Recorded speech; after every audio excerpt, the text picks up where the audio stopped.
think that's a really tough call. It would absolutely be these shoes. It would be a red stiletto with bronze heels. You know why? Ready to dance, ready to march, ready to rock and roll. Because they're down to earth, they're ready for anything, they're fierce.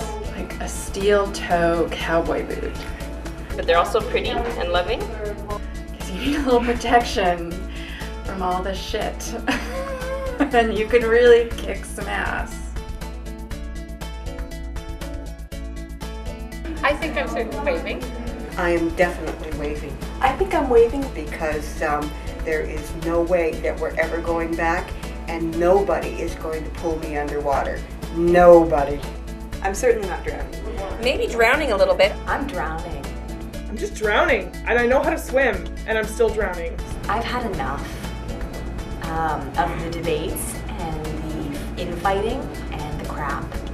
I feel like I am drowning in the turf battles, and that we've lost perspective, that we're not keeping our eyes on the prize. Personnellement, je pense que je suis ni l'un ni l'autre. Je marche, j'observe beaucoup qu'est-ce qui se passe, mais je me laisse pas trop embarquer dans les questions des différentes vagues de féminisme. Because we really all have quite a similar agenda, and we're going to get there if we work together. And until we stop comparing and talking about who did what best how, we're never going to make a difference. I wouldn't say that I am third or second. I came in the middle. I remember meetings in our house when I was a kid, for family law reform. I mean, you go back that far, women didn't have any rights in marriage, really, things like that. Like, the changes have been incredible. Women had a lot of courage, and they were angry, and they pushed things forward. La troisième vague produit est nourrie par différentes expériences. I remember getting Ms. Magazine when I was 12 years old, and having this sense that things were going to be different for me than they were for my mom. But you had so much fun in the 70s and 80s. It was fun. Feminism is supposed to be fun. Inequality is absurd. Of course it's supposed to be fun. Because it's diverse. We're different. We can be who we are, and we can reclaim multiple femininities.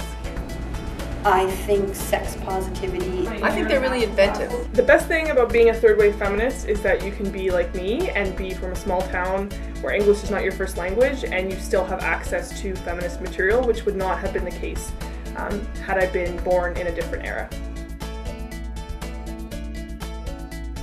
Setting the stage and allowing us crazy third wave feminist animals to run free. I'm grateful for everything they did that allowed me to be a third waver. Féministe socialiste, et en particulier d'un terme de la reproduction sociale, c'est-à-dire de la reconnaissance du travail des femmes à la maison. I'm incredibly grateful to what would be the second wave of feminism for making women's control over their own bodies acceptable, because not only do I have control over my own body, but I like making it sparkly and shiny and colorful. And I think consciousness raising is the coolest thing ever. The most marginalized women in our society are not at universities, and they haven't studied women's studies, they haven't studied the theory behind it, they just understand that they don't have access to daycare, or that they're not making enough money to meet their needs. I wish the second wave understood that we are grateful. We are diverse. Criticism is not backlash. We do work towards the same goals, but differently. It's not about handing out torches. To me, that's bullshit. We're tired. It's okay. Take over. Young women give a shit. We really freaking care. And we're working really freaking hard. And if you can't see us, it's because you're not looking or you haven't invited us. And we care about everything that has been achieved for women's equality, and we thank you for that. But you've got to let us in. The end of gender-based violence across the world. The feminist comeback. A feminist prime minister. The absolute and complete inclusion of women with disabilities in the wider feminist movement. Not an afterthought, not anything except something that just is. I hope that in the future what we see is just a whole proliferation of parties and not having to save up all of the good times for one night a year. I hope that we have more stuff to celebrate than you can fit into one night a year. Look what you guys have started. Thank you for getting it started. Thank you. Thank you. Thank you.